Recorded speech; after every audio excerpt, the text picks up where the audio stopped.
Welcome back. आप लोगों का ऑनलाइन ज्ञानी प्लेटफॉर्म पे वापस से स्वागत है। आज हम लोग कंजर्वेशन ऑफ मोमेंटम से रिलेटेड एक प्रूफ है उसको देखेंगे। उसके बाद जो है हम लोग इक्विलिब्रियम ऑफ ए पार्टिकल देखेंगे कि कैसे एक बॉडी या एक पार्टिकल जो है नंबर ऑफ फोर्सेस के चलते खुद को इक्विलिब्रियम में रख सकता है।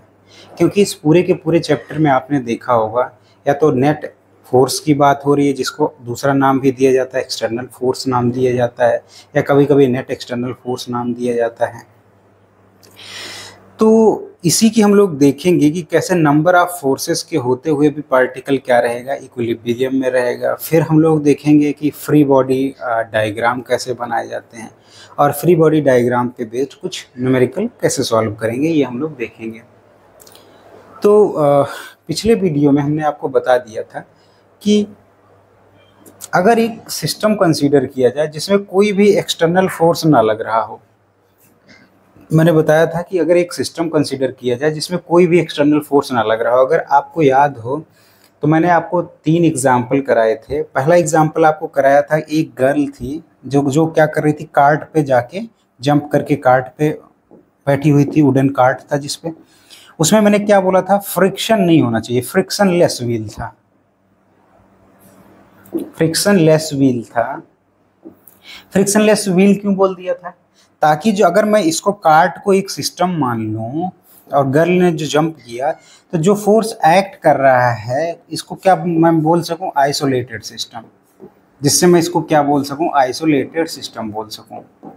कोई भी सिस्टम में जो एग्जैक्ट फोर्स लग रहा है, जो दो बॉडी इंटरेक्ट कर रहे हैं, उसके अलावा कोई तीसरा फोर्स ना आए, इसलिए हमने जो है इसको आइसोलेटेड सिस्टम बोल दिया था। इसलिए हमें व्हील को फ्रिक्शन लेस कहना पड़ा था, वरना फ्रिक्शन लेस ना बोलते तो जब गर्ल इस पे आती तो कुछ न कुछ ये आगे की तरफ मूव करता, आगे की तरफ मूव करता तो इस पे कुछ न कुछ फ्रिक्शन एक्ट करता। अगर फ्रिक्शन एक्ट करता तो हम लोग कंजर्वेशन ऑफ लीनियर मोमेंटम को अप्लाई नहीं कर पाते। ऐसे ही जब मैंने दूसरा एग्जाम्पल आपको कराया था कि जो दो हॉकी प्लेयर थे, जब वो आपस में इंटेंगल्ड हो गए थे, दो हॉकी प्लेयर जब आपस में इंटेंगल्ड हो गए थे, तो भी जो है हमने फ्रिक्शन लेस बोल दिया था। उसके बाद फ्रिक्शन को क्या किया था, कंसिडरेशन में नहीं लिया था। उनके जो फीट और ग्राउंड के बीच में फ्रिक्शन था उसको हमने क्या कर दिया था, नेग्लेक्ट कर दिया था। इसीलिए जब वो इंटेंगल होने के बाद जो है एक साथ उनकी वेलोसिटी को मैंने वी दे दिया था। वैसे ही जब मैंने बुलेट और कॉइल, मैंने गन और बुलेट वाला एग्जांपल आपको करवाया था पिछले एग्जांपल में, उसमें भी हमने आइसोलेटेड सिस्टम बनाया था। तो उसी को आइए थोड़ा उसके जो हमने बोला था उसी को हम लोग क्या करेंगे, डेरिवेशन के थ्रू देखेंगे। और इसका एक बेस्ट एग्जांपल है कोलिजन जो है, उसके बारे में हम लोग बात करेंगे। कल हमने बता दिया था कि जो कोलिजन है वो जो है इसी का एक एप्लीकेशन है, न्यूटन्स थर्ड लॉ और सेकंड लॉ को मिला दिया जाए तो एक कंक्लूजन, एक रिजल्ट आता है, जिसको law of conservation of momentum के नाम से जाना जाता है। बेसिकली यहाँ जिस मोमेंटम की बात होगी वो मोमेंटम हमारा जो होगा लीनियर मोमेंटम होगा। मोमेंटम जो है लीनियर मोमेंटम होगा। ठीक है, जरा इसको देखते हैं लीनियर मोमेंटम को, कैसे ये कंजर्व रहता है सेकंड और थर्ड लॉ के साथ में। यहाँ पे ध्यान से देखें, जो कोलिजन है, कोलिजन हम लोग आगे चल के जो हमारा नेक्स्ट वीडियो बनने वाला है वो जो प्लेलिस्ट होगी वो किसकी प्लेलिस्ट होगी, फ्रिक्शन की प्लेलिस्ट होगी। फ्रिक्शन के बाद जो हम लोग चैप्टर पढ़ने वाले हैं work energy and power, work energy and power, ये चैप्टर पढ़ने वाले हैं। इसमें जो लास्ट टॉपिक, इसका जो एप्लीकेशन हम लोग कराएंगे तो टॉपिक कराएंगे आपको कोलिजन। ठीक है, और टॉपिक कोलिजन कराएंगे तो आपको कोलिजन के बारे में डिटेल्ड में और बताएंगे कि कोलिजन क्या होता है, कोलिजन किस किस तरीके, कितने टाइप के होते हैं, कोलिजन के क्वेश्चंस को कैसे हम लोग सॉल्व करेंगे। जैसे कि मैं अभी थोड़ा सा आपको बता देता हूँ कोलिजन के बारे में। कोलिजन का मतलब आपने समझ ही गया होगा, एक का दूसरे से टक्कर। अब यहाँ पे जैसे हमने दो जो है बॉडीज कंसिडर किए हैं, मान लेते हैं ये हमारे पास ए बॉडी हो गया, ये हमारे पास क्या हो गया, बी बॉडी हो गया। अब ऑब्वियस सी बात है, अगर इसकी वेलोसिटी u1 है, आप देख रहे हैं इसकी वेलोसिटी अगर u1 है, u2 है, तो u1 ग्रेटर देन क्या होना चाहिए, u2 होना चाहिए, तभी तो कोलिजन होगा, तभी तो टक्कर होगा। टक्कर होने के बाद ये दोनों जब आपस में टकराएंगे तो कुछ ना कुछ जो है एक दूसरे का इफेक्ट इस पे आएगा। जैसे दो लोग जब टकराते हो, जैसे पिछली बार हमने आपको बताया था हॉकी प्लेयर्स के इंटेंगल होने की बात बताई थी। फिर उसके पहले हमने जो है गर्ल्स जो है जब कार्ट पे आई थी, वो दोनों क्या कर रहे थे, दोनों वो कार्ट व्हील जो है कार्ट और गर्ल्स इंटरेक्ट कर रहे थे। तो इंटरेक्ट होने के बाद कुछ ना कुछ इनकी वेलोसिटी चेंज होगी। बाद में m1 मास की वेलोसिटी v1 हो गई, m2 मास की v2 हो गई। तो after collision, this is the before collision and after collision. इसी को हम लोग क्या करेंगे, देखेंगे, सॉल्व करेंगे। यहाँ पे मैंने इसको एक अलग इमेज से दिखाया हुआ है, तो आप अगर उसको और इसके साथ मैच करना चाहें तो वहाँ पे जो है बहुत ज़्यादा उनका इंटरेक्शन नहीं दिखाया गया था कि कैसे वो क्या करेंगे, कोलाइड करेंगे। तो यहाँ पे एक फोटो मैंने दिखाई। बेसिकली इसका मैंने v1 और v2 लिया। तो बस आप क्या करिए, इसको u1 मान लीजिए, इसको u2 मान लीजिए, इसको v1 मान लीजिए, इसको v2 मान लीजिए। क्या होगा आफ्टर कोलिजन, क्या होगा, ये एक दूसरे के साथ चिपक जाएंगे या एक दूसरे के साथ आगे एक ही दिशा में आगे बढ़ना शुरू कर देंगे, या एक या पार्ट इधर जाएगा एक इधर जाएगा। ये सारी कंडीशन हम लोग किस में डिस्कस करेंगे, कोलिजन में डिस्कस करेंगे। अभी हम लोग केवल एक सिंपल से केस को डिस्कस करेंगे जिसमें क्या करेगा, दो टकराने के बाद दो अलग अलग वेलोसिटी से वो क्या करेंगे, मूव करेंगे। जैसे मैंने यहाँ दिखाया, एक की वेलोसिटी v1 हो जाएगी, दूसरे की वेलोसिटी क्या हो जाएगी, v2 हो जाएगी। बाकी सारी चीज़ों की बात हम लोग क्या करेंगे जब कोलिजन पढ़ेंगे। बेसिकली कोलिजन में चाहे ये आपका दो तरीके का होता है, जब पढ़ाएंगे तो आपको बताएंगे। चाहे आपका इलास्टिक कोलिजन हो, कोलिजन 2 टाइप का रहेगा। हम लोग आगे चल के देखेंगे कब उसको इलास्टिक कोलिजन बोलेंगे और कब उसको नॉन इलास्टिक कोलिजन बोलेंगे।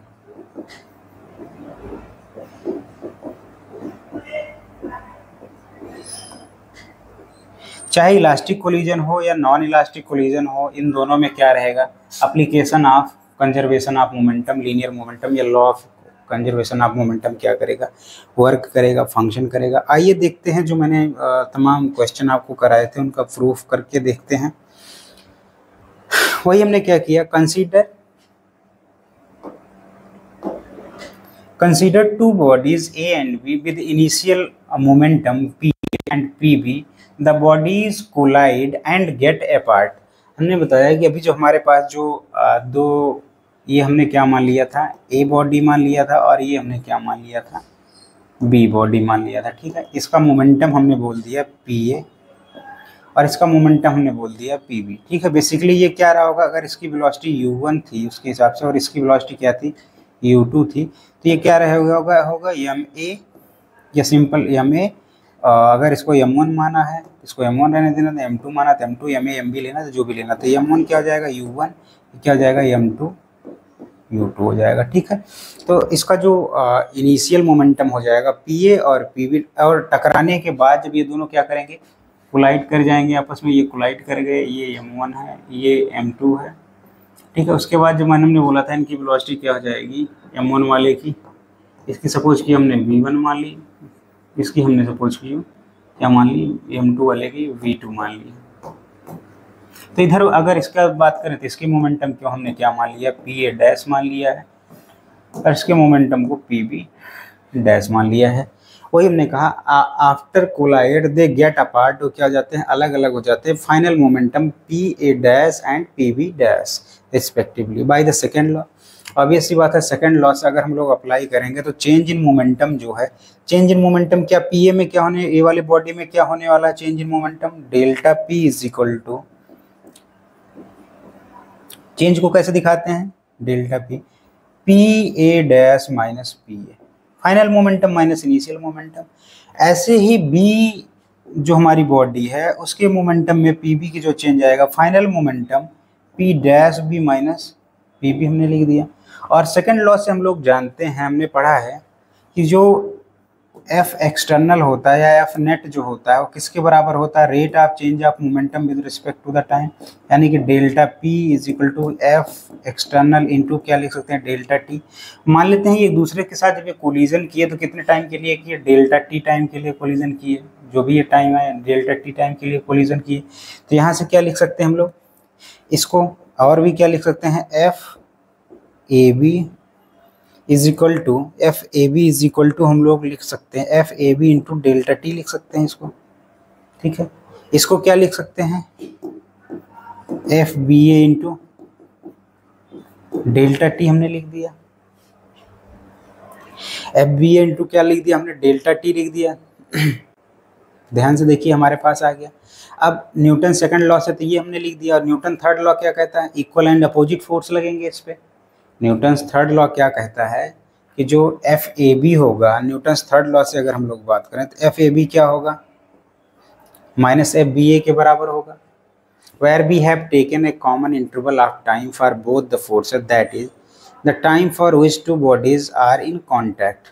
Since by third law से हम लोग जानते हैं to every action there is equal and opposite reaction। हम लोग जानते हैं अगर पहला वाला दूसरे पे एफ ए बी फोर्स लगा रहा है तो दूसरा माइनस एफ बी ए लगाएगा, ठीक है। दोनों मैग्नीट्यूड में सेम होंगे बट डायरेक्शन अलग होगा। तो पिछले इक्वेशन से सॉरी पिछले इक्वेशन से अगर हम लोग ध्यान दें तो जो ए बी था तो ये क्या था। अब अगर हम ये दोनों आपस में बराबर होंगे तो दोनों में अगर मैं डेल्टा टी से मल्टीप्लाई भी कर देता हूँ तो डेल्टा टी आपस में कैंसिल हो जाएगा। जब वो आपस में बराबर होंगे तो जब इनको आपस में हम बराबर रख देंगे, पिछले दोनों इक्वेशन को क्या कर सकते हैं आप, बराबर रख सकते हैं। जैसे यहाँ पे अगर F A B into delta T is equal to क्या था, यहाँ था P A dash minus P F B A into delta T is equal to क्या था, P dash B into minus P B था। अब यहाँ ध्यान से देखिए F A B B A के बराबर, यहाँ पे क्या लिख दें बस आप, माइनस एफ बी ए आपने लिख दिया इंटू डेल्टा टी की जगह क्या लिख दें, ए बी लिख दें, क्या हो गया P B dash minus P B हो गया। अब इतने की जगह उठा के किसको रख सकते हैं, इसको रख सकते हैं, ठीक है।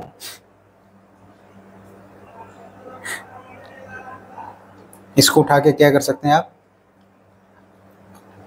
पुट कर सकते हैं। तो ये क्या कर सकते हैं, जब आप पुट करेंगे तो यहाँ पे क्या आ जाएगा, माइनस साइन आ जाएगा। यहाँ पे आपने क्या लगा दिया, ये माइनस साइन लगा दिया, ठीक है। जब आपने माइनस साइन लगा दिया, आप देखो जैसे इसको ओपन करेंगे तो ये क्या आ जाएगा, P A dash plus P B dash is equal to, भी माइनस जाएगा इसको प्लस कर देगा, ये जाएगा उधर प्लस हो जाएगा, P A plus P B. ये क्या था, इनिशियल मोमेंटम, और ये क्या था हमारा फाइनल मोमेंटम। यानी कि sum of initial momentum and final momentum क्या हो गया, बराबर हो गया। इसलिए अगर याद हो, मैंने बार बार आपको कह रहा था कि जब आप दो अलग अलग मास की बॉडी पे, एक मान लेते हैं 2 kg का हो गया, एक मान लेते हैं 3 kg का हो गया, ठीक है। हमने क्या बोला था, अगर इक्वल एंड अपोजिट फोर्स लग रहा है, ठीक है, हो सकता है 3 kg वाले की वेलोसिटी पहले क्या रही हो, 2 मीटर पर सेकेंड रही हो, ठीक है, और इसकी हो सकता है कम वेट होने के कारण क्या आ गई हो, उतने फोर्स के कारण 3 मीटर पर सेकेंड आ गया।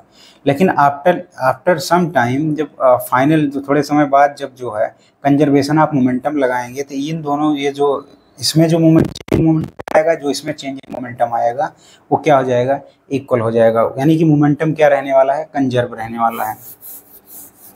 पिछले भी प्रूफ से हमने न्यूमेरिकल जो किया था बुलेट और गन का, उसको जाके आप पिछले वीडियो में देखिए, तब आपको क्या होगा ये समझ में आएगा अच्छे से। तो यहाँ से क्या आ गया हमारा, अब देखिए ध्यान से, अगर इसको हम इधर करेंगे तो क्या हो जाएगा, P A plus P B is equal to P A dash minus P B dash हो गया, ठीक है। अब यहाँ से हम लोग इसी को, जो मैंने बार बार वहाँ पे क्वेश्चन कराता था, अब पी ए, अब ध्यान से याद करिए, ये हमारा क्या था, इसकी वेलोसिटी हमने u1 ली थी, और इसकी बी वाले की ये ए हो गया हमारा, ये इसका मास m1 था, इसको हमने ए बोला था, इसका मास क्या था m1 था, और इसका मास क्या था m2 था, इसको हमने क्या बोला था, b बोला था कि u1। अब इसको अगर इसके हिसाब से लिखा जाए तो ये क्या हो जाएगा, m1 u1 plus m2 u2 is equal to m1 v1 plus m2 v2। यही बार बार मैं फार्मूला क्या कर रहा था, लगा रहा था, कंजर्वेशन। वो so that the total final momentum of an isolated system equals to the initial momentum. Note, this is true whether the collision is elastic और नॉन इलास्टिक। ये दोनों कोलिजन के लिए सही होगा, चाहे वो इलास्टिक कोलिजन हो चाहे नॉन इलास्टिक कोलिजन हो। जब हम लोग कोलिजन पढ़ेंगे तो उसके बारे में हम क्या करेंगे, डिटेल में पढ़ेंगे। अभी केवल आप इतना जान लीजिए कि अगर इलास्टिक कोलिजन होता है तो उसमें एक कंजर्वेशन, तो law of conservation of momentum तो होता ही है, दूसरा कंजर्वेशन क्या होता है, kinetic energy, conservation of kinetic energy होता है इन दोनों कंजर्वेशन का। In elastic collision there is another condition that the total initial kinetic energy of the system equal to the final total kinetic energy of the system. बस इसमें जो है जैसे कंजर्वेशन ऑफ मोमेंटम केवल फॉलो हो रहा है, तो इसमें कंजर्वेशन इलास्टिक कोलिजन में कंजर्वेशन ऑफ मोमेंटम और काइनेटिक एनर्जी दोनों ही क्या रहेंगे, कंजर्व रहेंगे इन इलास्टिक कोलिजन के कंपैरिजन में। ठीक है, इस पे न्यूमेरिकल हम लोग कर ही चुके हैं। अगला टॉपिक है हमारा इक्विलिब्रियम ऑफ द पार्टिकल।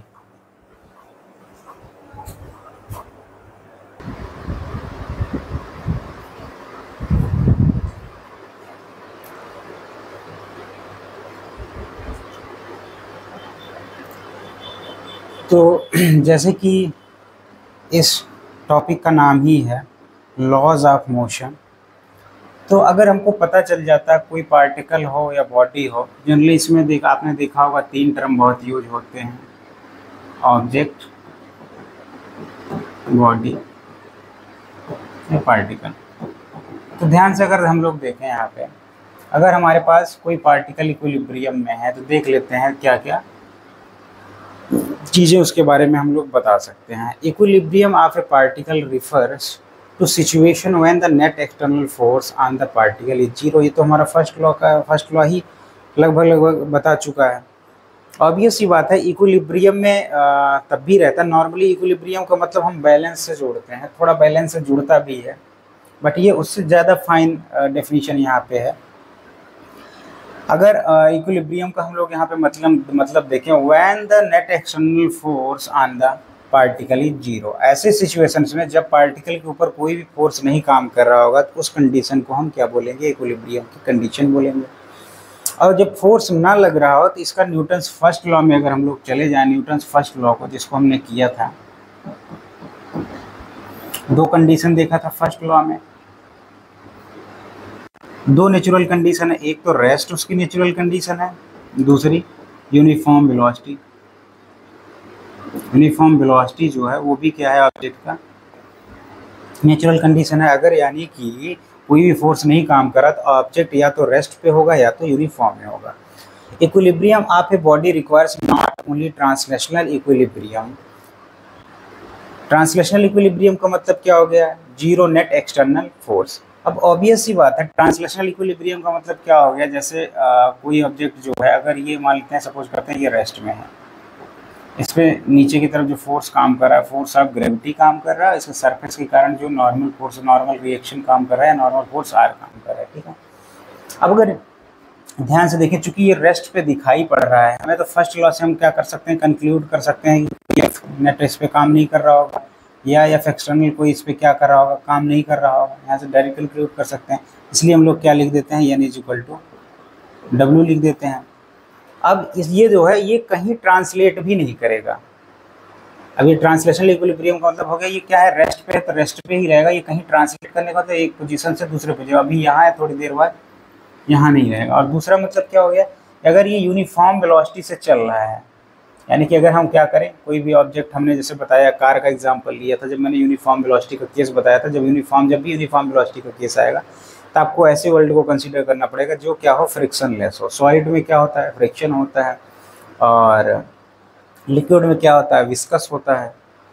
तो उस तरीके से हमको क्या करना पड़ेगा, या तो वो नेट एक्सटर्नल फोर्स जीरो होने का मतलब क्या हो गया, उस पर क्या हो, कोई भी ट्रांसलेशनल मोशन कराने वाला कोई भी फोर्स ना काम कर रहा होगा।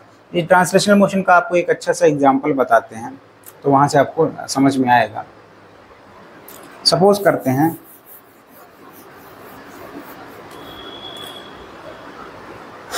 हमने क्या किया हुआ है, एक इस तरीके से आप देखेंगे, कोई भी मान ले ये हमारे पास एक रॉड है, ये नीचे सपोज करते हैं अर्थ है, तो अगर मैं ऐसे रॉड को रखूँगा तो रॉड क्या करता है, ऐसे अगर आपने रॉड को रखा तो क्या करता है, गिर जाता है, ये वाला पोर्शन क्या होता है, नीचे की तरफ आ जाता है। क्यों, आप सोचिए। और ऐसे ही मान लेते हमने क्या किया है, यूनिफॉर्म इलेक्ट्रिक फील्ड अप्लाई किया हुआ है, इसमें हमने क्या रखा हुआ है, एक हमने डाइपोल लग दिया। ठीक है, डाइपोल लग दिया। अब आपको पता है इलेक्ट्रिक फील्ड में जो फोर्स लगता है वो फॉर्मूले या फिजिकल टू क्यू ई से दिया जाता है, क्यू इंटू ई से दिया जाता है। इसके और इधर जो है, इधर डाइपोल का मतलब क्या हो गया, दो इक्वल और अपोजिट चार्ज, यहाँ पे प्लस क्यू, यहाँ पे माइनस क्यू।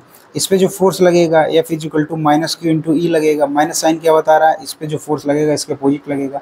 अब ध्यान से देखिए, इस पे जो नेट ट्रांसलेशनल फोर्स, अगर ये देखें, ये यहाँ पे अगर line of action of force अगर डिनोट करें तो एक ये इधर वाला हो गया, और इधर इसके अपोजिट जो है एक फोर्स, अगर ये इधर काम कर रहा है तो ये वाला इधर, ये इधर काम कर रहा है, ये इधर काम कर रहा है, तो दोनों क्या इक्विलिब्रियम में है। अब इस पर नेट फोर्स 0 है, ये क्या करेगा, कहीं भी ये खुद ऊपर नीचे कहीं भी मूव नहीं करेगा। नेट फोर्स 0 होने के बाद भी ये क्या करेगा, खुद को इलेक्ट्रिक फील्ड के डायरेक्शन में क्या करने की कोशिश करेगा, अलाइन करने की कोशिश करेगा। ये क्या करेगा, इलेक्ट्रिक फील्ड के डायरेक्शन में क्या, ये क्या है, नेचुरल कंडीशन है कि वो क्या करेगा, अलाइन करने की कोशिश करेगा, सो दैट वो स्टेबल कंडीशन में आ जाए, या तो स्टेबल कंडीशन में आ जाए या उसके एंटी पैरेलल हो जाए, नॉन इक्विलिब्रियम कंडीशन में आ जाए। तो वही है कि नेट एक्सटर्नल फोर्स मतलब उसमें ना तो ट्रांसलेशनल फोर्स होना चाहिए, तभी आप उसको क्या बोलेंगे, इक्विलिब्रियम में बोलेंगे, उसके ऊपर क्या काम कर रहा हो, नेट एक्सटर्नल फोर्स भी काम कर रहा हो, और जो नेट टॉर्क हो, अगर रोटेशनल का केस है तो नेट टॉर्क जो है उस पर, ये जो है रोटेट क्यों कर रहा था, फोर्स तो 0 था, हमने देखा फोर्स क्या था, इक्वल, और फिर भी क्या हो रहा था, एक टॉर्क जनरेट हो रहा था जो इसको क्या करना रहा था, इक्विलिब्रियम कंडीशन में लाने की कोशिश कर रहा था। तो requires not only the translational equilibrium that is 0 net external force, but also a rotational equilibrium that is 0 net external torque. इसका भी 0 नेट एक्सटर्नल टॉर्क का मतलब क्या हो गया, या तो वो क्या हो, रेस्ट में हो, या तो यूनिफॉर्म वेलोसिटी से वो क्या कर रहा हो, रोटेट कर रहा हो। इसके अलावा कोई और तरीका नहीं है यूनिफॉर्म। और वो ऑब्वियस सी बात है, दूसरा केस यूनिफॉर्म मोशन का या जो टॉर्क का यूनिफॉर्म रोटेशनल मोशन की अगर हम बात करें तो वो दोनों क्या हो जाते हैं, फ्रिक्शन लेस केस में, उसमें मोमेंट ऑफ, इसमें मोमेंट ऑफ इनर्शिया 0 हो जाता है, उसमें फ्रिक्शन लेस की बात हो जाएगी, तो वाली कंडीशन इतना रियल लाइफ में हमको देखने को नहीं मिलता। तो according to the first law this means that the particle is either at rest or क्या होगा, यूनिफॉर्म मोशन होगा, तभी ये कंडीशन क्या हो सकता है, इक्विलिब्रियम की कंडीशन सेटिस्फाई हो सकती है। आइए जरा इसको कुछ रियल लाइफ से समझने, ये तो हो गया इसका स्टेटमेंट, इसको थोड़ा रियल तरीके से समझने की कोशिश करते हैं। यहाँ देखिए, हमने एक फोटो आप देख रहे होंगे, टग ऑफ वॉर है,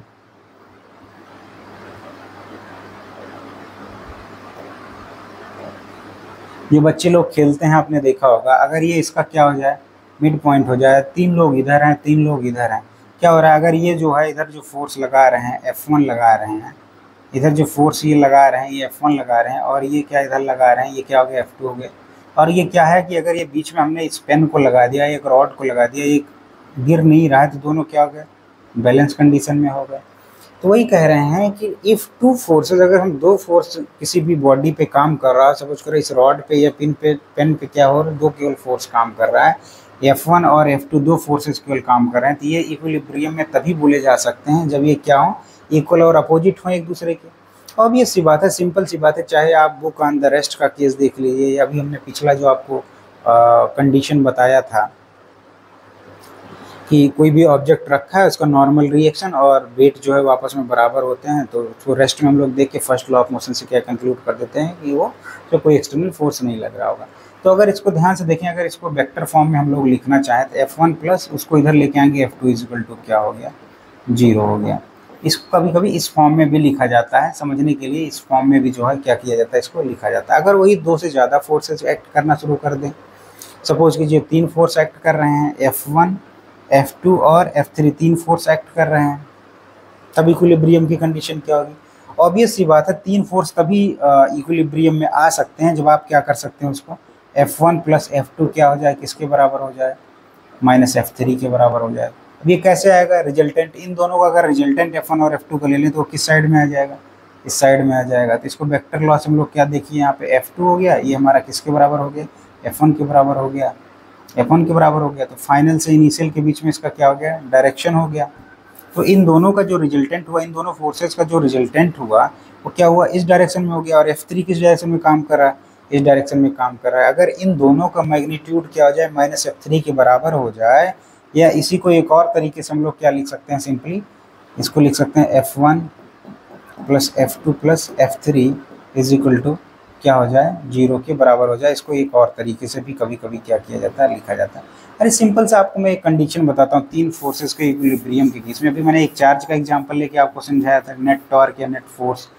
आप लोगों ने मूवमेंट ऑफ टॉर्क पढ़ा होगा, वहाँ भी इक्विलिब्रियम का केस हम लोग पढ़ते हैं। याद कीजिए, इक्वल एंड अपोजिट फोर्स जहाँ कपल के हम लोग काम करते हैं, वहाँ भी क्या होता है, ट्रांसलेशनल मोशन 0 होता है, तभी हम लोग क्या उसको बोलते थे, नेट फोर्स 0 होता था, तो ही इक्विलिब्रियम में उस बॉडी को बोलते थे, जो अर्लियर क्लासेस में हम लोगों ने पढ़ रखा है। अगर आपने देखा होगा कि तीन लोग जो हैं किसी एक ऑब्जेक्ट को, या यहाँ पे सपोज कीजिए एक बॉडी है, या हम या आप हैं, या आपको कोई दोस्त है, तीन फोर्सेज इस पे काम करें कुछ इस तरीके से, कुछ इस तरीके से, और तीनों फोर्सेज कितना हो, 120 डिग्री पे हो, तो ये क्या हो जाएगा, एक इस पे नेट फोर्स जो काम करेगा वो क्या हो जाएगा, नेट फोर्स जो हो जाएगा इस पे क्या हो जाएगा, 0 हो जाएगा। इसको आप करके देख सकते हैं। यहाँ देखिए दो फोर्स कैसे हुआ, इन दोनों फोर्सेस का किसी भी दो फोर्स का जब आप रिजल्टेंट ले लेंगे वो क्या हो जाएगा, तीसरे फोर्स के बराबर हो जाएगा। इसको हमने जब चार्जेस के केस में आते हैं तो यहाँ हर जगह क्या रख देते हैं हम लोग, चार्ज रख के क्या देख लेते हैं, इक्विलिब्रियम की कंडीशन देख लेते हैं। इसको आप रियल लाइफ में भी कर सकते हैं, जब दो फोर्सेस का मैग्नीट्यूड जो है तीसरे के बराबर हो जाए और डायरेक्शन क्या हो जाए, अपोजिट हो जाए, तो तीनों फोर्सेस क्या आ जाएंगे, इक्विलिब्रियम में आ जाएंगे। इसको आप रियल लाइफ में भी क्या कर सकते हैं, देख सकते हैं। अब इसको क्या किया जा सकता है, यहाँ पे देखिएगा, अगर हम लोग ध्यान से देखें तो यहाँ पे वही लिखा हुआ है कि अगर equilibrium under the forces F1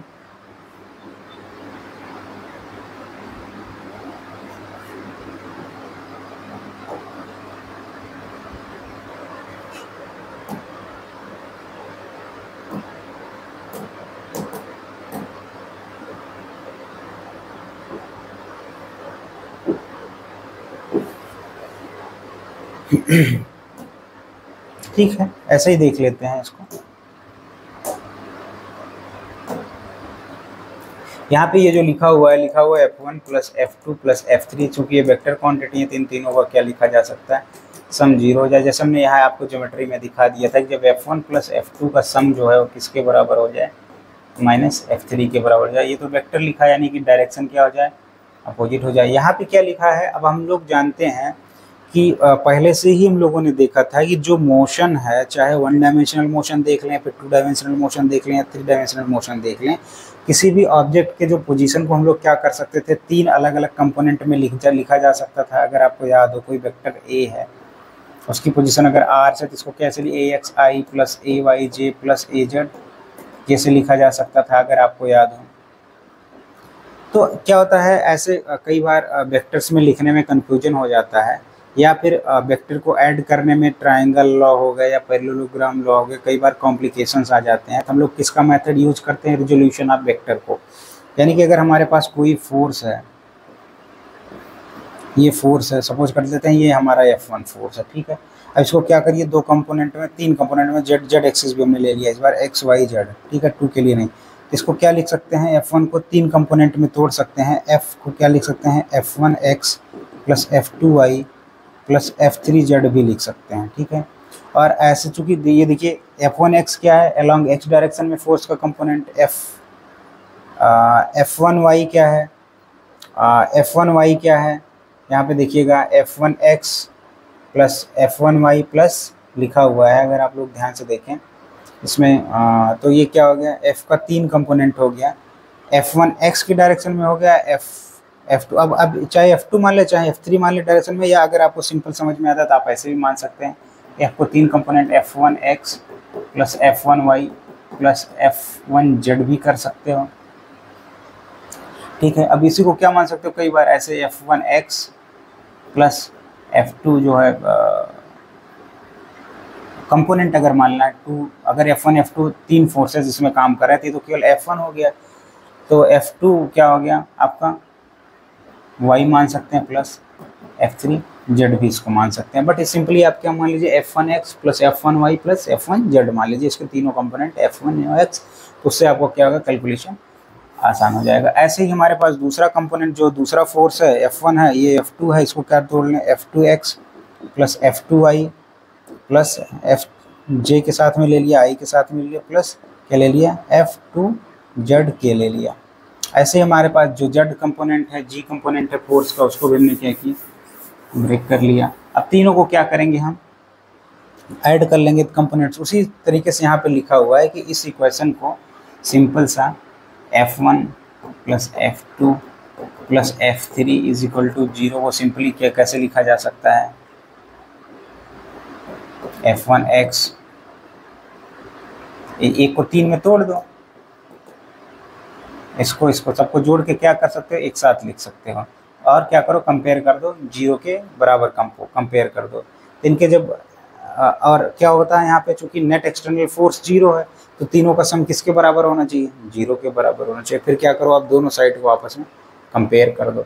compare जब कर देंगे तो जो वैल्यूज आएगी उसको क्या करेंगे, कंपेयर करके फोर्सेस की वैल्यू तीनों को आपस में सॉल्व करके जो भी हमारे पास रिक्वायरमेंट होगी, जिन फोर्सेस को हमें फाइंड आउट करना होगा, उसको हम लोग निकाल लेंगे। ठीक है, एक न्यूमेरिकल करेंगे इस पे, तो ये क्या हो जाएगा, हमारा क्लियर हो जाएगा कॉन्सेप्ट।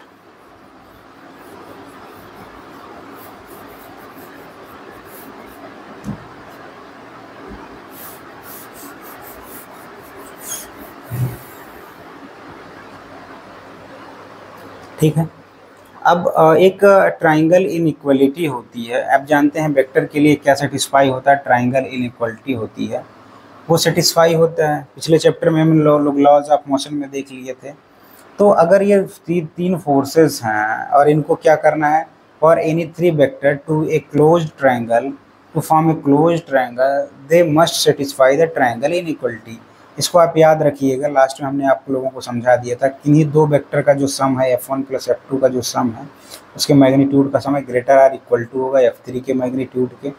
F1 प्लस F3 के ऑब्वियस सी बात है, किसी भी दो साइड्स का सम जो होगा वो तीसरे से ग्रेटर होगा या इक्वल होगा। ये ट्राइंगल का बहुत बेसिक रूल है। इसमें इन्होंने रोटेट कराया, फिर F1 प्लस F3 को ले लिया, फिर F2 के ग्रेटर आर इक्वल टू दिया, F2 प्लस F3 के लिया। तो ये तो वेक्टर लॉ भी है, और ये नॉर्मल ट्रायंगल का लॉ भी है कि आपको पता है कि अगर वो ट्रायंगल फॉर्म होना है तो किसी भी दो साइड का इसका सम कर लीजिए, इसके क्या होगा, हमेशा ग्रेटर होगा। कैसे, सपोज कीजिए यहाँ पे हमने ले लिया 3 और 4 ले लिया, ये 90 डिग्री में है तो ये 5 आ गया। इसका सम ले लेंगे तो भी इसके ग्रेटर, थर्ड की साइड के ग्रेटर आएगा। अगर इसको ले लेंगे तो भी क्या आएगा, इससे ग्रेटर आएगा। अगर इसको ले लेंगे तो भी ग्रेटर आएगा। यही केस में सेटिस्फाई होता है, वेक्टर में भी सेटिस्फाई होता है। तो इस चीज़ को हम लोग ध्यान रखेंगे। इन सारे रिजल्ट को हमको डायरेक्ट ध्यान रखना है, न्यूमेरिकल्स में डायरेक्ट इनके कॉन्सिक्वेंसेस को क्या करना है, हमको यूज़ करना है।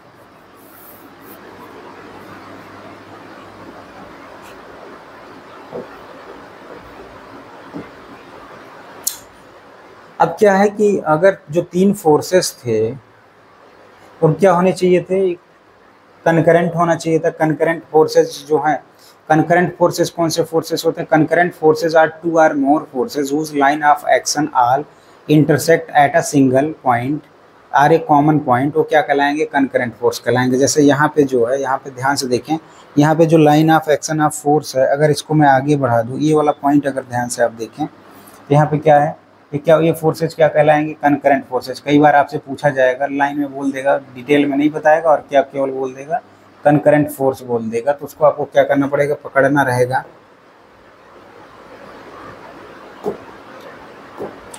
इसको कनकरेंट फोर्स भी बोल सकता है, क्योंकि ये तीनों फोर्सेज जो हैं कहाँ से, एक इनका लाइन ऑफ एक्शन, अगर इसका लाइन ऑफ एक्शन देखें, इसका लाइन ऑफ एक्शन देखें और इसका लाइन ऑफ एक्शन देखें, कहाँ पे हो रहा है, एक ही पॉइंट पे आके मीट कर रहे हैं। तो क्या कराएंगे, ये दो पॉइंट क्या हैं, और अभी डिटेल में और भी बात करेंगे। तो कोई भी ऐसे फोर्सेस कनकरेंट फोर्सेस कहलाएंगे, two or more forces whose line of action are intersect,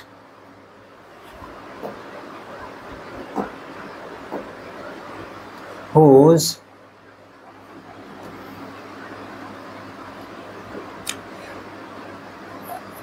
line of action intersect at a single or common point. Common point पे जैसे हमने देखा था तीनों फोर्सेस को, अभी देख लिया था पैरेललोग्राम लॉ में हमने देखा था, तीनों दो फोर्सेस का रिजल्टेंट क्या हो गया था, तीसरे के बराबर हो गया था, और वो दोनों इक्वल और अपोजिट थे। This means that if you draw a line along the direction of each force, all three lines would meet at a same spot. Obvious सी बात है, वही हमने दिखाया। ये हमारा F1 फोर्स था, इसका लाइन ऑफ एक्शन क्या हो गया, ये हो गया। ये हमारा F2 फोर्स था, ये तीनों क्या हो रहे थे, F3 फोर्स था, तीनों एक लाइन पे क्या एक पॉइंट पे मिल रहे थे, इसलिए ये तीनों फोर्सेस क्या कहलाएंगे, हमारे कनकरेंट फोर्सेस कहलाएंगे। तो आइए क्या देखें हम लोग, ज्योमेट्री से देखें कहाँ कहाँ क्या कनकरेंट पॉइंट्स होता है। ये देखिए ये क्या है हमारे पास, अगर ध्यान से आप देखें इस फोटो को, इसमें हमारे पास देखें हमने F1, F2, F3, F4 और F5 सब के सब लाइन ऑफ एक्शन क्या है, एक पॉइंट O पे कॉमन हो रहा है। देखिए आ गया हमारा कनकरेंट फोर्स हो गया, ठीक है। यहाँ पे आप देख सकते हैं अगर इसकी बात करें कोप्लानर का मतलब क्या हो गया, अगर सारे फोर्सेस एक ही प्लेन में काम करें। जैसे देखें ये वाला फोटो अगर देखें तो ये हमने क्या बनाया, एक ट्रायंगल बनाया है इस तरीके का। ये हमारे पास एक ट्रायंगल है, मान लेते हैं। कोप्लानर फोर्सेस क्या हो गया, एक ही प्लेन में क्या कर रहे हैं, एक ही डायरेक्शन में काम कर रहे हैं। यहाँ पे अगर ध्यान से देखें तो दो फोर्सेज अगर पैरेलल एंगल पे काम करें, ट्रायंगल्स लॉ है, ट्रायंगल्स लॉ आप लोग जानते हैं, पैरेललोग्राम लॉ है। तो बहुत सारे फोर्सेस को यहाँ पे देखिए कंपोनेंट मेथड को हम लोगों ने भी यूज़ किया। ये तो हो गए, क्योंकि हमारे पास जनरली जो रूल है वो दो वेक्टर को ऐड करने के रूल हैं। तो जो हमारे पास बेसिकली प्लान, अगर को प्लानर बोले जा रहे हैं तो एक ही प्लेन में सारे फोर्स काम करेंगे। कनकरेंट फोर्स क्या करेंगे, एक पॉइंट पे आके क्या कर रहे होंगे, उनके लाइन ऑफ एक्शन एक पॉइंट पे आके मिल रहे होंगे। यहाँ ध्यान दीजिए, कोलिनियर का मतलब क्या हो गया, एक ही लाइन से क्या हो पास करें। को प्लानर पैरेलल अगर देखें, ये जो है एक दूसरे के, देखिए ये वाले पैरेलल हैं, ये एंटी पैरेलल हैं एक दूसरे के, ये और ये पैरेलल हैं, ये और ये पैरेलल हैं, इसको देखा जाता है एंटी पैरेलल हो गए। को प्लानर लाइक पैरेलल हो गए। ये को प्लानर कनकरेंट क्या हो गए, एक ही पॉइंट पे आके क्या कर रहे हो, उनके लाइन ऑफ एक्शन काम कर रहे हो। को प्लानर नॉन कनकरेंट, कोई दूसरे डायरेक्शन में हो, कोई दूसरे को प्लानर हो और क्या हो, नॉन कनकरेंट हो। देखिए सब एक पॉइंट पर, यहाँ पे देखिए अलग अलग पॉइंट पे फोर्सेस काम कर रहे हैं, तो क्या हो गए, नॉन कनकरेंट हो गए।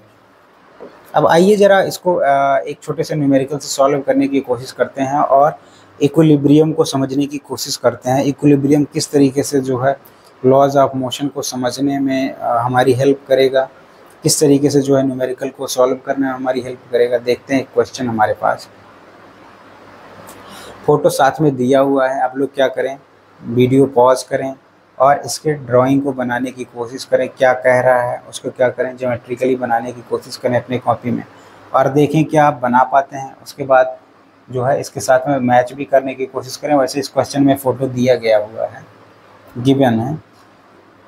ए mass of 6 kg suspended by a rope of length 2 metre from the ceiling, a force of 50 Newton in the horizontal direction is applied at the midpoint P of the rope। अब यहाँ ध्यान से देखिए, अगर आप इसको बनाने की कोशिश करेंगे, 6 kg का मास है, अगर ये जो है हॉरिजॉन्टल फोर्स जो 50 न्यूटन का है वो नहीं काम कर रहा होता तो सीधे सीधे क्या हो गया हमारे पास, ये 6 kg क्या हुआ, अगर हॉरिजॉन्टल हम लोग ऐसे सिंपली वर्टिकली इसको लटकाते, ये हमारा क्या हो गया, सीलिंग हो गया। इसमें पंखा उंखा लगता है, आप सीलिंग फैन जानते होंगे, या इसी को आप क्या बोलते हैं, रूफ भी बोलते हैं। अगर 6 kg होता तो आपको पता है अर्थ के द्वारा जो फोर्स लगता है mg कितना हो जाता, 60 न्यूटन काम करता नीचे की तरफ, और इसमें जो टेंशन होता है वो ऊपर की तरफ काम करता है। लेकिन कह रहा नहीं, इसके बीच में अगर ये 2 मीटर लेंथ की है, कह रहा जो इसके आधे पे मान लेते हैं वो पॉइंट P हो गया, ये 1 मीटर और ये 1 मीटर, इसमें कह रहा है हॉरिजॉन्टल डायरेक्शन में 50 न्यूटन का फोर्स काम कर रहा है, तो ऐसा शेप नहीं रह जाएगा, तो कुछ इस तरीके की फ़ोटो हो जाएगी। तो ये हमारी फ़ोटो देखिए कुछ इस तरीके की फ़ोटो हो जाएगी। तो ये वाली लेंथ कितनी हो गई, क्वेश्चन के हिसाब से 1 मीटर हो गई, ये वाली लेंथ कितनी होगी, 1 मीटर हो गई। अब इस पॉइंट पे ध्यान से देखिए, हमको क्या करना है, इस पॉइंट पे P पॉइंट पे कई फोर्सेस काम कर रहे हैं, इसको ध्यान रखिएगा। अब फिर आगे क्या कह रहा है, what is the angle, equilibrium की हम लोग बात कर रहे थे, what is the angle the rope makes with the vertical in equilibrium. Equilibrium condition में कब ये जो है इक्विलिब्रियम कंडीशन में रहे पूरा का पूरा 50 न्यूटन का, तो कितना एंगल बनाए कि ये इक्विलिब्रियम कंडीशन में रहे जो है वर्टिकल के साथ में। तब इसके लिए क्या करना पड़ेगा आपको, ध्यान से इस पॉइंट जिस पॉइंट पे वो बोल रहा है उस पॉइंट पे सारे फोर्सेज जो लग रहे हैं उसको हमको क्या करना पड़ेगा, डिनोट करना पड़ेगा। आइए जरा करके देखते हैं और इसको समझने की कोशिश करते हैं, एक एक पार्ट को समझने की कोशिश करेंगे, ठीक है।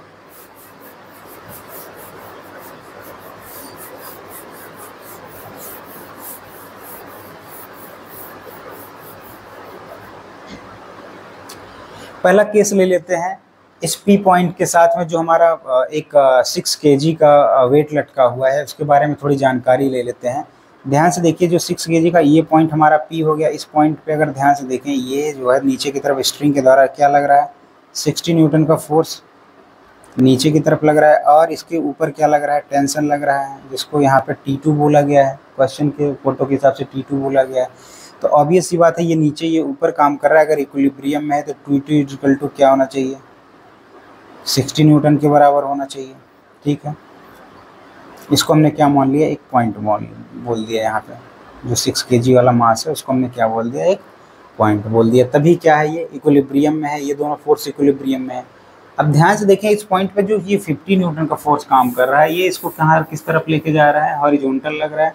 अब हमारे पास एक और फोर्स है, अब बचा क्या, देखते हैं फिर से इस P पॉइंट का बनाते हैं। हमारे पास T2 हो गया, एक जो किधर काम कर रहा है, अब जो है ये हमारा हो गया 50 न्यूटन, ये क्या हो गया हमारे पास, ये T1 काम कर रहा है। अब हॉरिजॉन्टल से एंगल कैसे आप बनवाएंगे, ये देखिए हॉरिजॉन्टल से मान लेते हैं ये क्या बनाया, थीटा एंगल बनाया। तो ये इसको अगर मैं आगे बढ़ा दूं तो ये क्या होगा, इक्वल अल्टरनेट एंगल हो गए, तो ये भी एंगल क्या हो गया, थीटा हो गया। यानी कि हमको क्या निकालना, थीटा निकालना। अब क्या करें, ये हमने क्या किया, हॉरिजॉन्टल कंपोनेंट तोड़ दिया, ये वर्टिकल कंपोनेंट में इसको T1 को ब्रेक कर दिया। अब अगर ये 30 है, इसके हिसाब से ये वाला एंगल जो है हमारा क्या है, यहाँ ध्यान से देखें, ये वाला एंगल ये आ रहा है, ये वाला एंगल हमारा क्या है, थीटा है। ठीक है, अब जिसके साथ थीटा होता है उसके साथ कौन सा चला जाता है, T1 cos थीटा में चला जाता है, और जिसके साथ उसके साथ क्या चला जाता है, T1 sin थीटा का चला जाता है। अब देखिए अगर ये भी फोर्स है, ये भी फोर्स है, नीचे यहाँ पे क्या है, T2 है, T2 फोर्स काम कर रहा है नीचे की तरफ, जो कि किसके बराबर है 60 न्यूटन के बराबर है। इसको डायरेक्ट क्या लिख सकते हैं, 60 न्यूटन लिख सकते हैं। अगर देखें यहाँ से T1 cos theta is equal to T2 is equal to किसके बराबर हो जाएगा, 60 न्यूटन के बराबर हो जाएगा। और दूसरी कंडीशन हम लोग देखें, ये किसके बराबर हो गया, T1 sin थीटा किसके बराबर होगा, T1 sin थीटा किसके बराबर हो गया, 50 न्यूटन के बराबर हो गया। अब इसमें हमको क्या निकालना है, केवल वर्टिकल से एंगल थीटा निकालना है। तो हम क्या करें, tan थीटा बहुत कॉमनली निकालते हैं, इसको इक्वेशन 1 मान लीजिए, इसको इक्वेशन 2 मान लीजिए। अब दोनों को क्या कर दीजिए, डिवाइड कर दीजिए। इक्वेशन 1 अपॉन क्या हो गया, इक्वेशन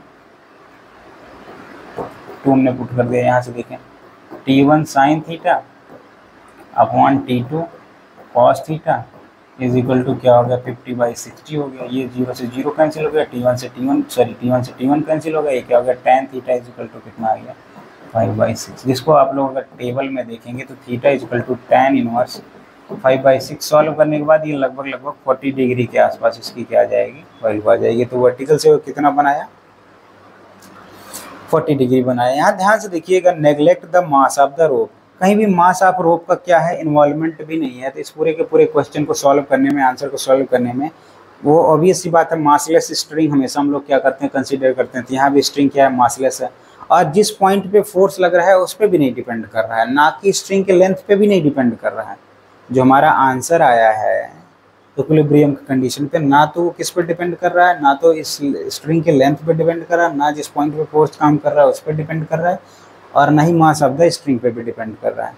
तो अब देखिए ये क्या है कि अगर ये इसके बराबर हो जाए, अगर ये 30 डिग्री एंगल इसके साथ बनाए, तो ये क्या रहेगा, जिस पॉइंट पे 50 न्यूटन का फोर्स लगा है क्या रहेगा, इक्विलिब्रियम में रहेगा। तो ये हमारा इक्विलिब्रियम का एक क्वेश्चन था। नेक्स्ट क्वेश्चन देखते हैं।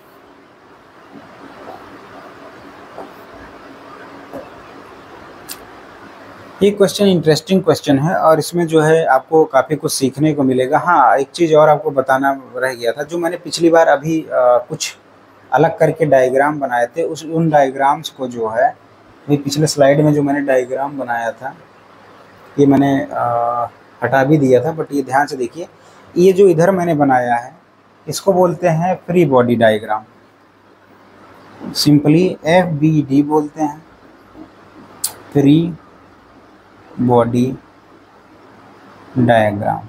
इसके द्वारा हमारे पास क्या हो जाता है, सारे फोर्सेस बहुत ज़्यादा क्लियर हो जाते हैं। ये मैंने केवल किसके लिए बनाया था, ये 6 kg वाले मास के लिए बनाया था। एक फ्री बॉडी डायग्राम के कितने फोर्सेस काम कर रहे हैं। अगली बार हमने क्या बनाया था, इस पॉइंट का फ्री बॉडी डायग्राम बनाया था, इसको भी फ्री बॉडी डायग्राम बोलेंगे। फ्री बॉडी डायग्राम में आपको क्या ध्यान देना होता है, एक ही चीज़ ध्यान देना होता है, जिस भी ऑब्जेक्ट पे आपको फोर्स देखना है, उस ऑब्जेक्ट के अलावा बाकी सारी चीज़ों को आप क्या मान लें, इन्वायरमेंट मान लें। और केवल उस ऑब्जेक्ट पे उस टाइम लगने वाले सारे फोर्सेस को देख लें और उनका नेट फोर्स निकाल लें और उसको क्या करें, ma के बराबर कर दें, एफ नेट को क्या कर दें, एफ नेट को क्या कर दें, मास इंटू एक्सेलरेशन के बराबर कर दें, तो आप क्या कर सकते हैं, न्यूटन्स लॉ को लगा सकते हैं और इसमें आपको सारे फोर्सेस उस ऑब्जेक्ट पे लगने वाले क्या होते हैं, क्लियर होते हैं। तो हम लोग क्या करेंगे, फ्री बॉडी डायग्राम के बारे में और डिटेल में भी पढ़ेंगे और पढ़ते भी रहेंगे, बहुत सारे क्वेश्चन भी करेंगे। आइए एक क्वेश्चन और सॉल्व करते हैं फ्री बॉडी डायग्राम से और थोड़ा सीखते हैं कैसे बनाया जाएगा और थोड़े इसके डीप एज में जाते हैं जिससे और अच्छे से हमें क्या हो समझ में आए। तो नेक्स्ट क्वेश्चन हम लोग देखेंगे। आप लोग पॉज करिएगा और क्वेश्चन को समझने की कोशिश करिए।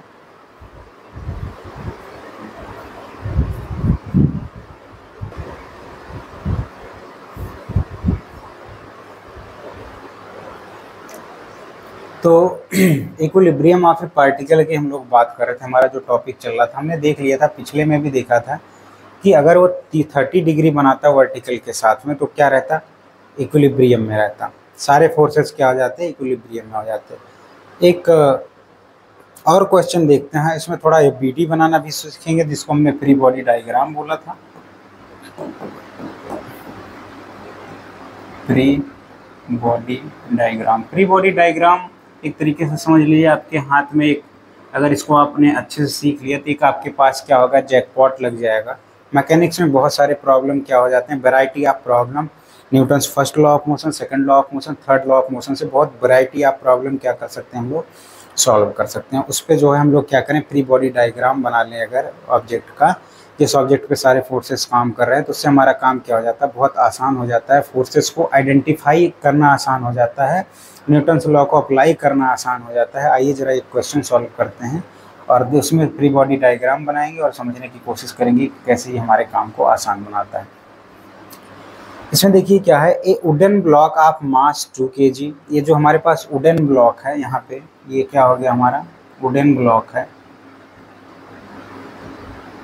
वुडन ब्लॉक जिसका मास क्या है 2 kg दिया हुआ है, ठीक है। kg rest on A soft horizontal floor, यानी कि रेस्ट सॉफ्ट हॉरिजॉन्टल फ्लोर, यानी कि ये क्या है, जो हमारा फ्लोर है ज़्यादा प्रेशर लगाने पे क्या हो सकता है, नीचे भी जा सकता है। अभी क्या कर रहा है, नॉर्मली रेस्ट कर रहा है जैसे क्वेश्चन में पूछा गया। व्हेन एन आयरन सिलेंडर, ये देखिए ये वाला क्या हो गया हमारे पास, ये हमारे पास आयरन सिलेंडर है,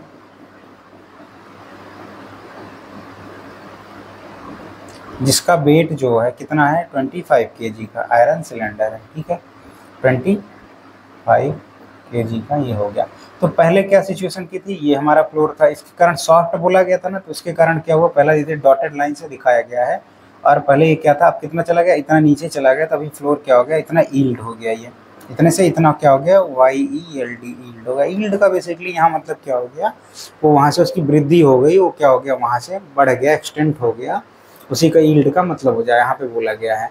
व्हेन एन, यहाँ पे एन एक साथ लिखा हुआ है, यहाँ पे क्या हो जाएगा, an iron cylinder of mass 25 kg placed on the top of the block, इसी के टॉप पे रख दिया गया। The cylinder go down an acceleration of, नीचे की तरफ जो गया उसका एक्सेलरेशन कितना था, 0.1 ms-2 था।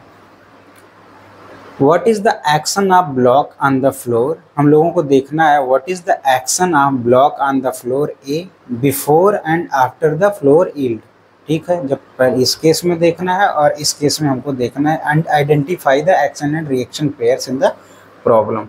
अच्छी प्रॉब्लम है, इसको हम लोग क्या करेंगे, थोड़ा ध्यान से पढ़ेंगे, थोड़ा टाइम लेके समझने की कोशिश करेंगे और कई सारे कॉन्सेप्ट को, थर्ड लॉ को भी क्लियर करने की कोशिश करेंगे, फ्री बॉडी डायग्राम को भी क्लियर करने की कोशिश करेंगे। अगेन मैं बता दूं, फ्री बॉडी डायग्राम एक क्या है, मेथड है जो मैकेनिक्स में कई सारे प्रॉब्लम को सॉल्व कर दिया जाता है। इसको बनाने में किस चीज़ का हमको ध्यान रखना है, जिसका भी फ्री बॉडी डायग्राम बनाना है, या फिर और क्लियरली बोले जिस भी बॉडी का, पार्टिकल का, ऑब्जेक्ट का या असेंबली का या सिस्टम का फ्री बॉडी डायग्राम बनाना है, तो आप उसको क्या कर लें, एक पॉइंट कंसीडर कर लें। जैसे यहाँ पे क्या किया गया, ब्लॉक इन्होंने कंसीडर किया, आप क्या कर सकते हैं, इसको एक पॉइंट कंसीडर कर सकते हैं, बहुत बड़ा नहीं, छोटा सा पॉइंट भी क्या कर सकते हैं, कंसीडर कर सकते हैं। और इस पर लगने वाले सारे फोर्सेस का क्या करेंगे, आप उसको डिनोट करेंगे, इसके द्वारा लगने वाले फोर्सेस पे नहीं, बाकी सब क्या बोले जाएंगे, इसको हम कंसिडरेशन में लेंगे। इस पे लगने वाले सारे फोर्सेज कौन कौन से हैं। एक तो आप सभी को पता है कि नीचे की तरफ क्या काम करेगा, फोर्स ऑफ ग्रेविटी काम करेगी mg, जिसकी वैल्यू कितनी हो जाएगी 2 है, और 10 मीटर पर सेकंड लिख लेंगे तो क्या हो जाएगा 20 न्यूटन नीचे की तरफ काम करेगा। और ऊपर की तरफ क्या काम करेगा, फ्लोर के कारण एक रिएक्शन फोर्स काम करेगा, यानी इसका बीडी डायग्राम वही बना हुआ है, आर ऊपर की तरफ बना है और नीचे 20 न्यूटन का फोर्स जो लगा हुआ है वो इसी तरीके से दिया गया है। अब चूंकि हम लोग ये देख रहे हैं ये रेस्ट में है, तो सीधे सीधे फर्स्ट लॉ ऑफ मोशन से क्या बोल सकते हैं, ये रेस्ट में है तो इस पर क्या कर बोल सकते हैं, कोई भी एक्सटर्नल फोर्स, कोई भी नेट फोर्स क्या काम कर रहा होगा, नहीं काम कर रहा होगा, कोई भी नेट फोर्स इस पे काम नहीं कर रहा होगा। ठीक है। और कोई भी नेट फोर्स काम नहीं कर रहा होगा तो जो है ऑब्वियस सी बात है, नॉर्मल रिएक्शन किसके बराबर हो जाएगा, mg के बराबर हो जाएगा। कितने mg के बराबर हो जाएगा, यानी कि कितने के बराबर हो जाएगा 20 न्यूटन के बराबर हो जाएगा। इसकी डायरेक्शन क्या होगी, वर्टिकली डाउनवर्ड, वर्टिकली डाउनवर्ड। अगर यहाँ पे हम बात करें, यहाँ पे क्वेश्चन क्या था हमारा, what is the action of block on the floor, पहला बिफोर, तो क्या करेगा, जो ब्लॉक का जो एक्शन है वो क्या हो जाएगा, नीचे की तरफ ये काम करेगा, नीचे की तरफ काम करेगा। 20 न्यूटन का फोर्स लगा रहा होगा किस पे, फ्लोर पे, 20 न्यूटन का फोर्स लगा रहा होगा फ्लोर पे, और वो कैसा होगा, वर्टिकली डाउनवर्ड होगा। और ऑब्वियस सी बात है, न्यूटन थर्ड लॉ से देख लें तो फ्लोर भी ब्लॉक पे क्या कर रहा होगा, 20 न्यूटन का फोर्स क्या कर रहा होगा, इक्वल एंड अपोजिट फोर्स लगा रहा होगा अपवर्ड डायरेक्शन में। अब इसमें दूसरा क्वेश्चन हमारे पास क्या था, हमको आइडेंटिफाई करना था एक्शन रिएक्शन पेयर्स। इस चीज़ को हम लोग क्या करते हैं, आइडेंटिफाई कर लेते हैं एक्शन रिएक्शन फोर्स। इसमें देखिए 3 चीज़ का इन्वॉल्वमेंट है, ध्यान से देखिएगा, कोई ज़रूरी नहीं जो इक्वल एंड अपोजिट फोर्सेज हों एक्शन रिएक्शन फोर्सेज ही काम कर रहे होंगे। जैसे इसका ये बीडी जब मैंने बनाया था, ये देखिए हमारा क्या हो गया था, ये फ्लोर हो गया था, ध्यान से देखिएगा, इसमें इन्वॉल्वमेंट किसका है, फ्लोर, और इसके ऊपर क्या रखा गया था हमारा 2 kg का ब्लॉक रखा गया था, ये 2 kg का ब्लॉक हो गया। और नीचे ये फ्लोर आखिर बना कहाँ होगा, अर्थ पे ही तो बना होगा। अब देखिए किसको कंसिडरेशन में ले रहे हैं, अगर मैं क्या कर रहा हूँ, केवल फ्लोर को और इस ब्लॉक को, वुडन ब्लॉक को, और मैं क्या कर रहा हूँ, फ्लोर को ही, वुडन ब्लॉक को और फ्लोर को कंसिडरेशन में ले रहा हूँ, तो वुडन ब्लॉक का अभी अभी हमने देखा था ये बीडी बना के नीचे की तरफ जो फोर्स काम कर रहा है इसके ऊपर, वो क्या काम कर रहा है, 20 न्यूटन का काम कर रहा है। और फ्लोर इसके ऊपर क्या लगा रहा है, नॉर्मल रिएक्शन फोर्स लगा रहा है। तो एक्शन रिएक्शन क्या हो गया, एक तो जो ब्लॉक 20 न्यूटन का फोर्स लगा रहा है वो फ्लोर पे काम कर रहा है, तो पहला एक्स, एक को किसी को इसको एक्शन बोल दो, इसको क्या बोल दो, एक्शन बोल दो। नॉर्मल क्या हो गया, रिएक्शन हो गया। पहला केस की रिएक्शन हो गया, एक्शन और रिएक्शन हो गया। ये क्या था, फ्लोर एंड ब्लॉक के बीच में बात हो रही थी, फ्लोर एंड ब्लॉक के बीच में। अब ब्लॉक और अर्थ को अगर कंसिडरेशन में हम ले रहे हैं, अगला केस क्या हो सकता है, ब्लॉक, हम लोग क्या कर रहे हैं, ब्लॉक और अर्थ को हम क्या कर रहे हैं, कंसिडरेशन में ले रहे हैं। दूसरे केस में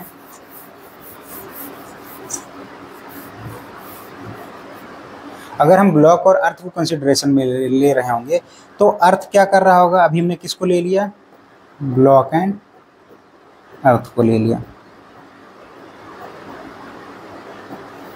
तो अर्थ क्या कर रहा होगा, इसके ऊपर कितना फोर्स लगा रहा होगा, mg के बराबर लगा रहा होगा, यानी कि कितना लगा रहा होगा, 20 न्यूटन का फोर्स लगा रहा होगा। और इसका जो नॉर्मल रिएक्शन है वो कितना काम कर रहा होगा, इक्वल एंड अपोजिट फोर्स होना चाहिए न्यूटन थर्ड लॉ से, वो भी कितना लग रहा होगा, तो इस केस में देखें, इसको अगर एक्शन बोल दे रहे हैं, force by the block on the earth जो है, अगर वो एक्शन फोर्स है तो इसका रिएक्शन फोर्स कितना हो गया, 20 न्यूटन। यहाँ देखिए 20 न्यूटन यहाँ पे भी आ रहा है, अर्थ जो है, अगर इसको अर्थ जो है, अर्थ भी ब्लॉक पे क्या लगा रहा है, 20 न्यूटन फोर्स लगा रहा है। लेकिन जो फोर्स ऑफ ग्रेविटी है, अगर इस केस में बात करें, फोर्स ऑफ ग्रेविटी और फोर्स ऑफ ग्रेविटी की अगर मैं बात कर लूँ, और नॉर्मल फोर्स ऑफ ग्रेविटी और रिएक्शन फोर्स ऑफ फ्लोर, ये दोनों क्या हैं, 20 न्यूटन ही है। लेकिन ये दोनों में आपस में एक्शन एंड रिएक्शन फोर्स नहीं है। एक्शन रिएक्शन फोर्स क्या थे, पहले केस में ब्लॉक और फ्लोर था, दूसरे केस में हमारे पास क्या था, ब्लॉक और अर्थ था।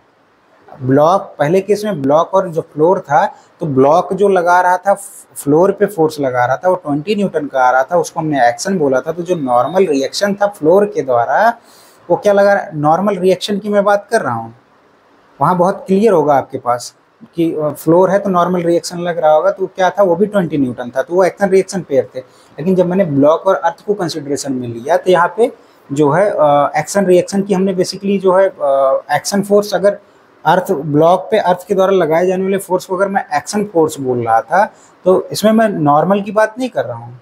लेकिन मैं क्या कर सकता हूँ, यहाँ पे कंसीडर कर सकता हूँ एक अर्थ भी क्या लगा रहा होगा, ब्लॉक पे फोर्स लगा रहा होगा, जिसको हम क्या बोल सकते हैं, रिएक्शन फोर्स बोल सकते हैं। उसको नॉर्मल बोले ही ना, उसको हम क्या बोल दें, रिएक्शन फोर्स बोल दें, तो भी क्या था, 20 न्यूटन का था। तो जो रिएक्शन फोर्स और नॉर्मल फोर्स है, दोनों 20 न्यूटन ही थे, लेकिन आपस में क्या थे, बराबर नहीं थे। ये कुछ चीज़ों को आप लोग ध्यान रखिएगा। These are the things are very important to be remember. तो आप क्या करेंगे, फ्री बॉडी डायग्राम आपको बहुत सारे, अब फ्री बॉडी डायग्राम मैंने 2 के बना के यहाँ पे दिखा दिए। एक तो दिखा दिया ब्लॉक और अर्थ का दिखा दिया, एक ब्लॉक और फ्लोर का दिखा दिया। इससे भी क्या होना चाहिए, आपको कॉन्सेप्ट क्लियर होना चाहिए। आइए एक और देखते हैं, तो फ्री बॉडी डायग्राम दूसरा देखेंगे थोड़ा, और इससे अच्छा फ्री बॉडी डायग्राम है, उसमें भी एक्शन और रिएक्शन फोर्स को हम क्या करेंगे, ध्यान से समझने की कोशिश करेंगे।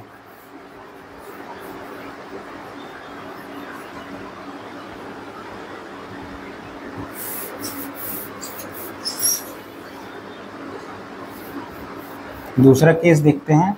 आफ्टर, जब क्या हो गया, 20 kg का सिलेंडर रख दिया गया उसके ऊपर, और वो क्या हुआ, 0.1 मीटर पर सेकेंड से हमारा फ्लोर जो है, वो ब्लॉक जो है नीचे की तरफ क्या हो गया, एक्सिलरेट हो गया। उस केस में कैसे हम फ्री बॉडी डायग्राम बनाएंगे, यहाँ पे देखिए फ्री बॉडी डायग्राम बनाया हुआ है। अगेन हमने क्या बनाया हुआ है, ब्लॉक का। और हाँ, एक चीज़ आप ध्यान दीजिए, इस चीज़ को मैंने बोला नहीं कि रिएक्शन फोर्स जो है, नॉर्मल रिएक्शन फोर्स जो है, वो mg के बराबर नहीं होता। इस केस में हम आपको दिखा भी देंगे, इस चीज़ को हमेशा बराबर नहीं होते। तो मैं बार बार कह रहा था, इस केस में आप लोग देख लीजिए, बहुत कॉमन चीज़ें आप लोग देखते होंगे, चूँकि रेस्ट का केस हो तो आपको बहुत आसानी से दिख जाता है कि जो mg है वो बराबर होता है, लेकिन वो एक्चुअली एक्शन रिएक्शन फोर्स होते नहीं हैं आपस में। ठीक है। अब इस केस में हमने फ्री बॉडी डायग्राम बनाया है। फ्री बॉडी डायग्राम हम किसका बनाने की कोशिश कर रहे हैं, यहाँ पे देखिए ब्लॉक के साथ में FBD जो है ब्लॉक, यहाँ पे FBD किसका था, FBD ऑफ ब्लॉक था, केवल FBD ऑफ ब्लॉक का हमने बनाया था।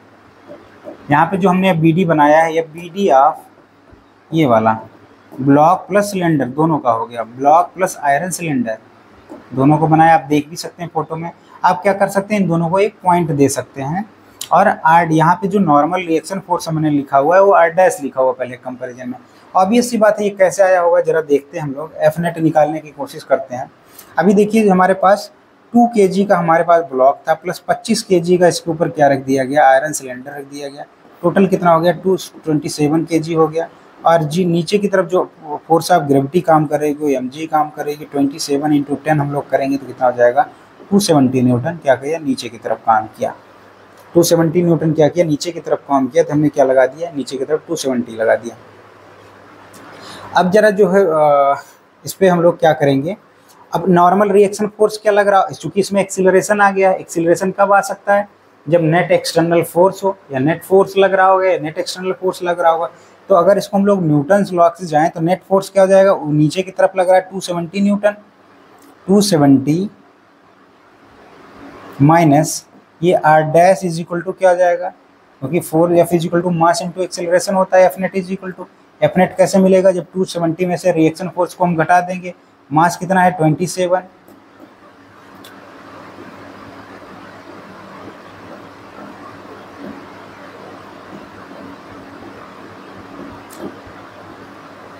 एक्सेलरेट कितना कर रहा है, 0.1 ms माइनस 1 से एक्सेलरेट कर, ms माइनस 2 से एक्सेलरेट कर रहा है, ये हमने लिख दिया। ठीक है। यहाँ से अगर हम लोग ध्यान से देखें R की वैल्यू, इसको उधर लेके जाएं तो 270 माइनस 2.7 इज इक्वल टू क्या आ गया, R'। और R' का अगर निकालेंगे तो क्या आ जाएगा, लगभग 67.3, 267.3 न्यूटन। ये देखिए यहाँ पे 270 न्यूटन का फोर्स क्या लग रहा है, नीचे की तरफ फोर्स ऑफ ग्रेविटी लग रही है, और रिएक्शन फोर्स क्या लग रहा है हमारे पास, 267.3 3 न्यूटन का लग रहा है। यहाँ देखिए एक्शन और रिएक्शन फोर्स क्या है, आपस में बराबर नहीं है। अगेन हम लोग अगर एक्शन और रिएक्शन फोर्स की बात करें यहाँ पे, डिपेंडिंग अपॉन किसको किसको कंसिडरेशन में ले रहे हैं, सेम चीज़ें आपको देखनी पड़ेगी। यहाँ पे 3 केस आप बना सकते हैं, एक्शन और identify the action and reaction force. हमको क्या करना है, आइए देखते हैं।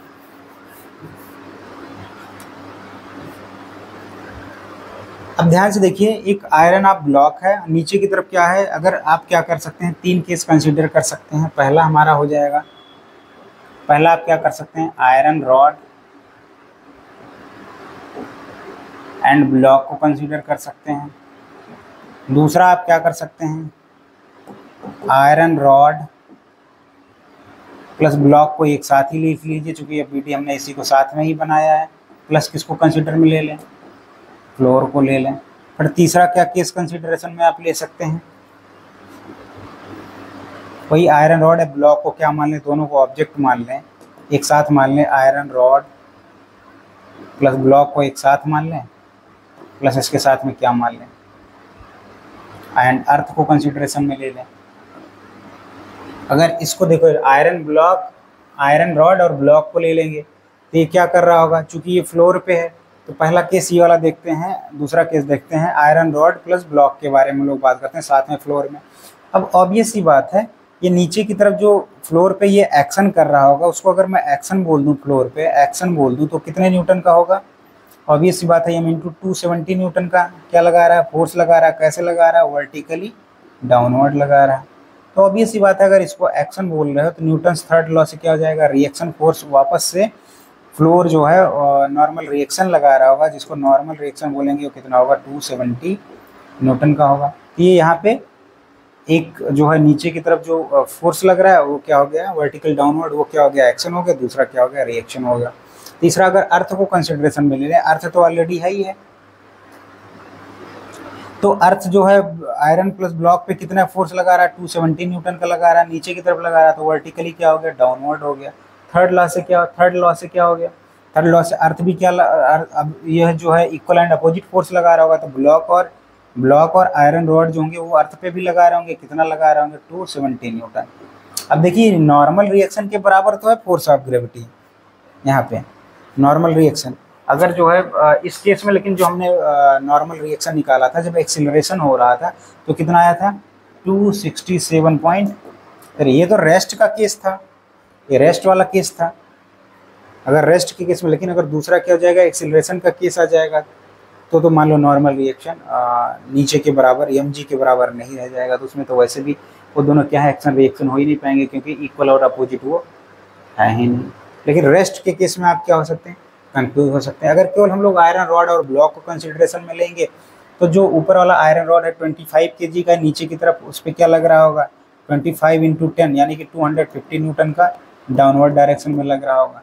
तो अब ऑब्वियस सी बात है, ब्लॉक भी क्या कर रहा होगा, थर्ड लॉ से 250 न्यूटन का क्या लगा रहा होगा, नॉर्मल रिएक्शन इस पे वापस से आयरन रॉड पे लगा रहा होगा। तो यहाँ से थोड़ा सा आपको क्या होगा, फ्री बॉडी डायग्राम के बारे में क्लियरिटी आई होगी, और कैसे एक्शन रिएक्शन फोर्स हम लोग आइडेंटिफाई करेंगे, और उसके द्वारा हम क्या करेंगे, न्यूटन्स फर्स्ट लॉ और सेकंड लॉ को कैसे अप्लाई करेंगे, थर्ड लॉ को कैसे अप्लाई करेंगे।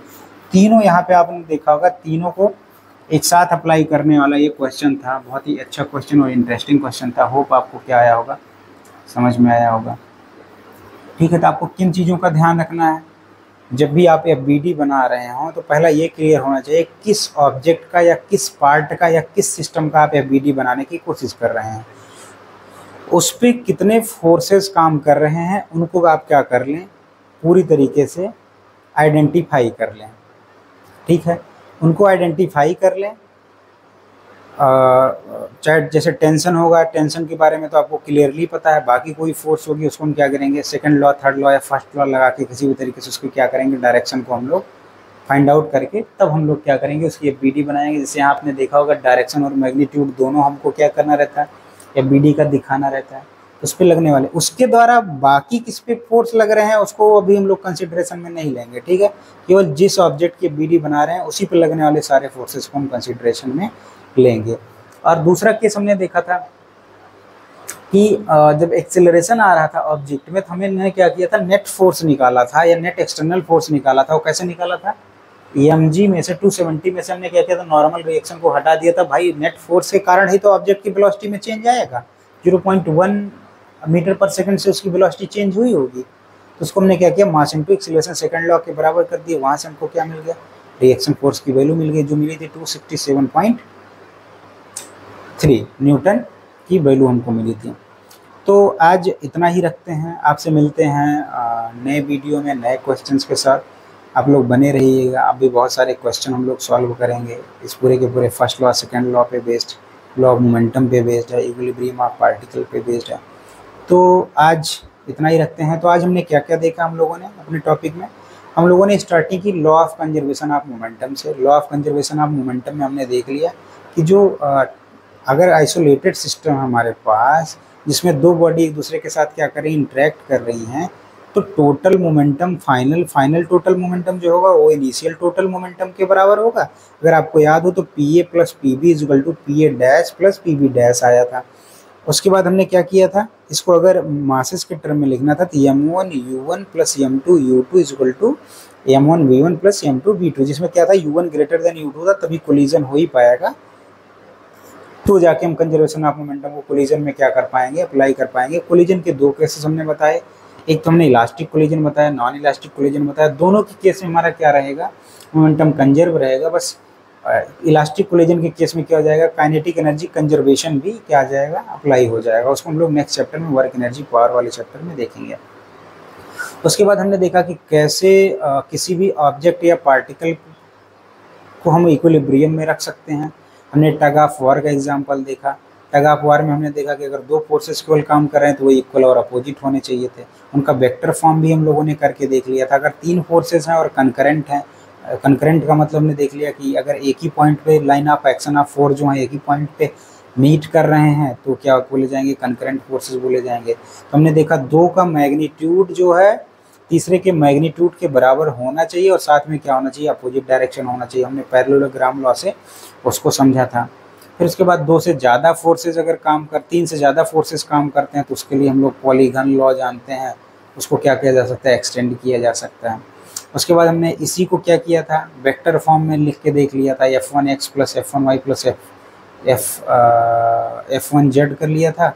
सबके कंपोनेंट में दो फोर्सेस को क्या किया था, कई बार कंपोनेंट फॉर्म में भी हमको लिखना पड़ता है, कंपोनेंट फॉर्म ज़्यादा आसान पड़ता है तो उसको जो है आई जे के फॉर्म में भी लिख के हम लोगों ने क्या किया था, देख लिया था। और इक्विलिब्रियम एक ऐसी सिचुएशन है जहाँ पे क्या होना चाहिए, केवल नेट एक्सटर्नल फोर्स ही नहीं, नेट ट्रांसलेशनल फोर्स ही नहीं जीरो होना चाहिए, बल्कि नेट रोटेशनल टॉर्क भी जीरो होना चाहिए। तो ही ऑब्जेक्ट हमारा किस में बोला जाता है, इक्विलिब्रियम में बोला जाता है। तो आपसे मिलते हैं नए टॉपिक में नए न्यूमेरिकल के साथ। आज आपके टाइम के लिए धन्यवाद।